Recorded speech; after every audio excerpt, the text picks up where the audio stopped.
You are listening to the So Now What podcast with Lana Manikowski, episode number 182. So now what? These three words raced through my mind time and time again during my journey through fertility treatments. I tried desperately to have a child, but never was able. I yearned for a community to join that could understand my struggles. I couldn't find one, so I created one with the So Now What podcast. I love that you found us. Hello, my beautiful friend. Welcome back to another episode of the So Now What podcast. This week, we are talking about how your brain works after infertility. If you have ever wondered why you feel totally fine one moment and then a single pregnancy announcement or some comment sends you spiraling, this episode is for you. This week, I'm going to talk to you about why your brain is wired to keep you safe, how that wiring can actually work in reverse, how it can keep you feeling stuck after fertility treatments fail. And I'm going to offer you 3 simple practices that will help you feel more steady, more present, and more in charge of your infertility story. How does that sound? First, I have 2 important announcements I want to share with you. World Childless Week is coming up in just a few weeks, and I am honored to be leading a panel during World Childless this week. It's happening on September 20th at 2 p.m. British time, which I believe is 8 a.m. Central Time here in Chicago, 9 a.m. Eastern Time. And the panel is all about rediscovering your identity as a childless woman. So this is going to be a really powerful conversation. I'm going to be joined in my panel by some of our very own listeners here of the podcast. We are going to be talking about what it is like to rewrite life to become full and meaningful without children. So each panelist has walked their own path to childlessness, some through autoimmune conditions, male factor infertility, singlehood, female factor infertility. So together, we are all going to share reflections on how to move from the identity of hopeful mother to confident woman living on your own terms. So it's a conversation that you are absolutely going to want to be part of. I will put a link to it in the show notes so you can register for World Childless Week. The whole week is free and full of beautiful conversations. If you are ready to feel proud of the woman you are with no disclaimers and no shame about not having children, this is a conversation you won't want to miss.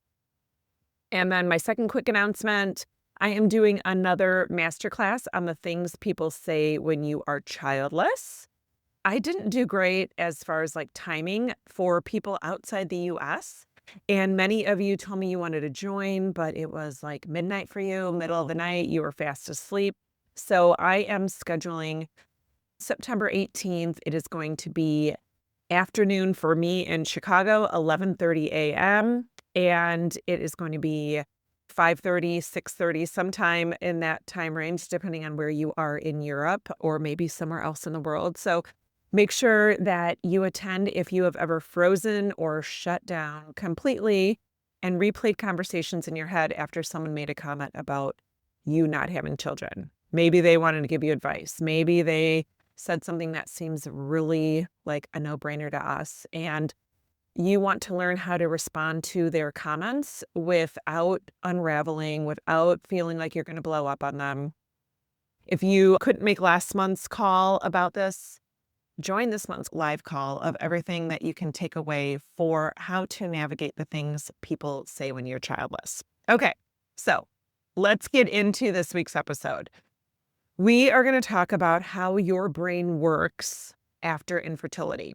Why sometimes it feels like your body and your mind react without your permission, like things are just on autopilot, and what you can do about it.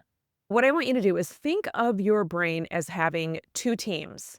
There's the smoke alarm team and then the wise coach team. The smoke alarm team is fast and loud always scanning for danger.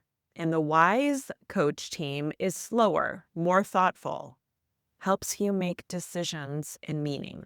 So when you live through years of hope followed by heartbreak, this smoke alarm in your brain gets hypersensitive. It sets off the sirens when the toast is burning in the toaster, as if the entire house is on fire. That is just how it was trained to respond. So even though you are not in physical danger, say when you see a coworker's baby bump or a honeymoon pregnancy announcement on social media, yet your brain interprets those things as threats. It thinks that it's protecting you from the pain you are going to feel.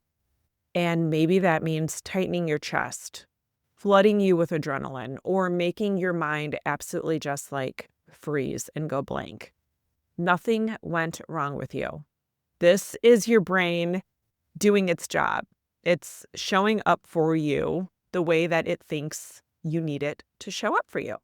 And when I say your brain is doing what it thought it was supposed to do or showing up for you the way that it thinks it should, what does that mean? It means that when we became species on this earth, we lived with a lot less things available to us. We didn't have shelter. We didn't have barricades. We didn't have locks on doors. We didn't have cars. We didn't have animals in cages. So our brain saw something that was alarming to us. It saw something that was a personal threat to us. And the smoke alarm just kept going.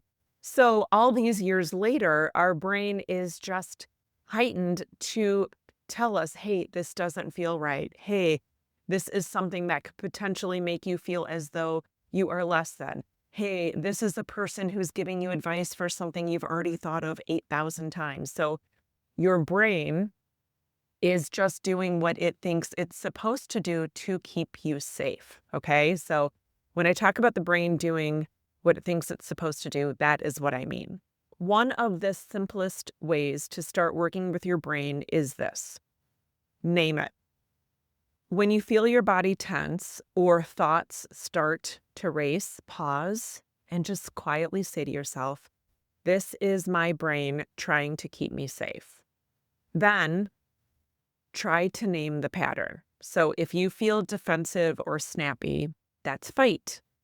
If you want to escape or avoid, that is flight. If your mind goes blank, that is freeze. If you start nodding or over-explaining or trying to please, that is fawn. The moment you name it, you create this like space between you and the reaction, and you're no longer on autopilot. And then you can start to get really familiar and recognize, oh, that is my brain sounding the alarm, but I still get to choose what happens next. It doesn't erase the discomfort, but it gives you back an option to feel as though you are in control. And that is the very first step on retraining your brain. Number 2, look for glimmers of safety. Your nervous system calms more through body signals than it does pep talks. So this is where glimmers come in. Have you ever heard talk about glimmers? They are tiny cues that remind your body we're safe right now. A glimmer might be sunlight on your face, warm water on your hands, a song that grounds you, or like me, my dog curled up beside me. Your brain learned fear through repetition. It will learn safety the same way. Every glimmer you practice is one rep of teaching your smoke alarm to settle down. So the next thing we can help our brain to do is to offer it bridge thoughts. Okay, have you heard about bridge thoughts before?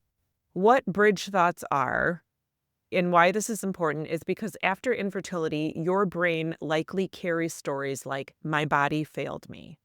I don't belong. I can't handle this. And if you try to leap to the opposite, like, I love my body, I am fine, your brain will reject it as fake. That is why all the time I talk about toxic positivity things. Like, I am totally not into toxic positivity because it is not believable. This is why I teach my coaching clients how to incorporate bridge thoughts.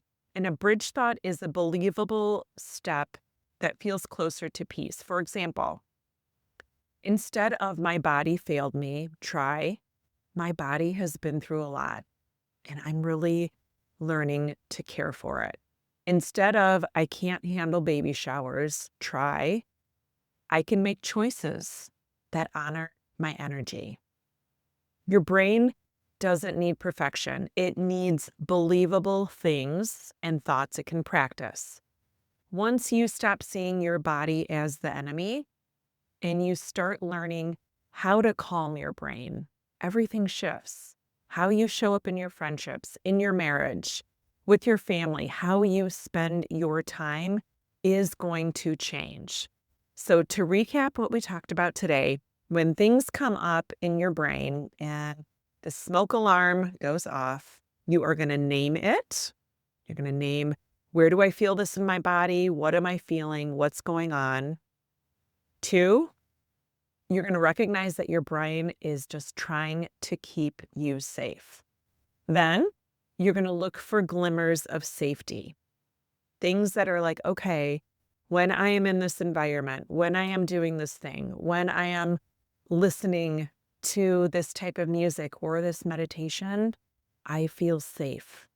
You are going to find those glimmers, identify what they are, search for them, and bring them into your life.